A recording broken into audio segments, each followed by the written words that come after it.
Namaste. Today, I want to show you a tip that you can do to help open up the shoulder girdle. This is your humerus bone, and it's referred to as the upper arm bone in the yoga practice. And one of the ways the humerus bone and the movement of the shoulder can be stuck is when we try to bring it into the overhead plane. It often tends to get stuck, um, and it'll be for several factors. It could be the movement of the upper part of the spine. It could be for tightness in your tricep muscle, which is at the back part of or the posterior part of your humerus bone. And it also feeds into the ability of the anterior deltoid to be stretched out enough to be able to reach up into what we call the overhead plane, which is anytime the arm is above the head. So I'm going to show you something simple that you can do this morning to help stretch into this area and to help open up the upper back and chest area. What you're going to need is a foam roller, which is how I'm going to do it this morning.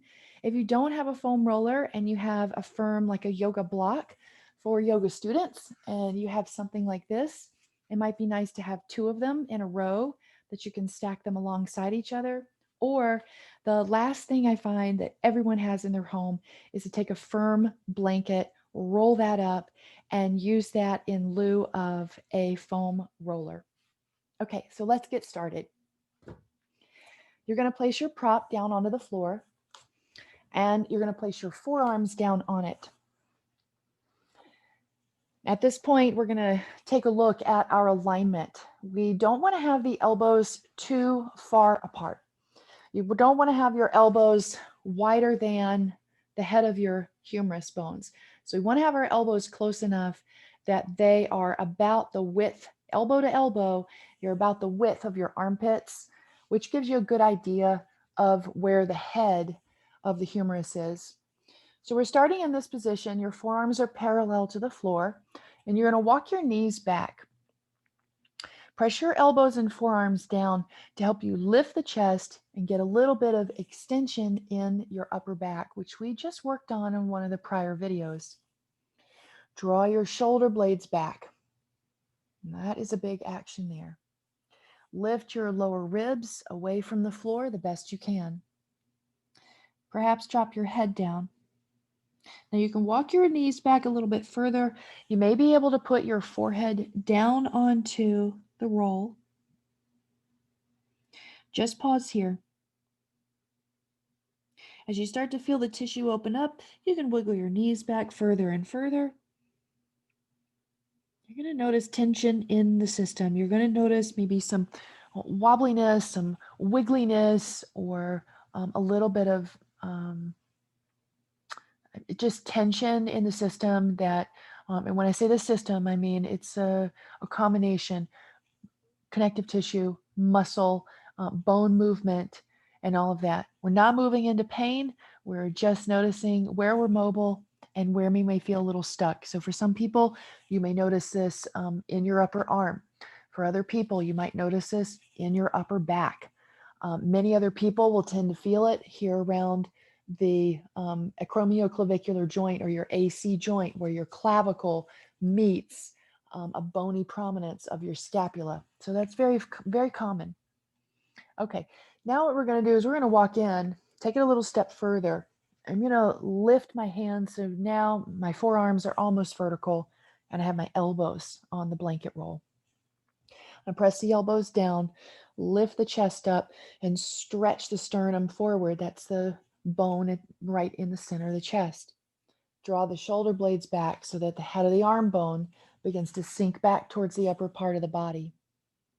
I'm going to lift the ribs the best I can so I come to neutral spine. Walk my knees back, and then perhaps bring the forearm or the forehead down to your roll. Okay, pause here. You'll probably notice a deep stretch in the upper part of the arms. You may notice all sorts of stretchy sensations. And as you become more aware of these sensations, you want to be able to work with it in an intelligent way. So if the sensation is so intense, you notice that you're holding your breath, or you notice you're gritting your teeth, um, or possibly even getting very angry, you're probably pushing yourself and you're probably going a little bit too far. So if that's the case, come out of the stretch a little bit, perhaps lift your head before you decide to go a little bit further. Your elbows are placed, again, that shoulder distance apart. And that basically means when you have your head down, that your elbows are on either side of the temples of the head. So they're on the sides of the head. It may even feel like your forearms are squeezing your head. It may feel like your elbows are squeezing or touching your temples. Take several deep breaths while you're here. You can walk your knees in to move some pressure and tension out of the system that you're stretching, or you can walk your knees further away from you to add tension and pressure into the system as it starts to open up. Now you can roll a little bit here too. So as your upper back begins to open, you can bring the crown of your head towards the front aspect of your roll.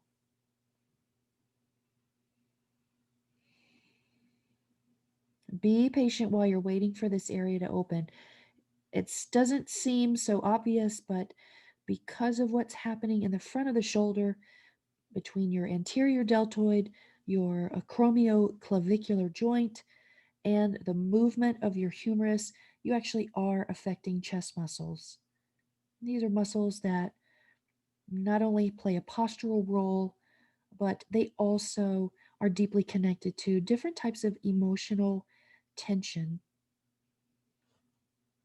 So as the body starts to open up, you may find you can bring your head a little closer to the floor. To exit the position, you're going to press down with your elbows to inhale and lift up. Walk your knees in and take a seat. All right, move your shoulder girdle here. Turn your head from one side to the next. You may be pleasantly surprised to see you have better range of motion in your neck because of these three successive exercises and stretches that we just did for the upper body. I hope you enjoyed this video, and I hope you'll join me for foam roller and ball therapy class. You can find the links for that on my website at alliemorrison.com. See you next time.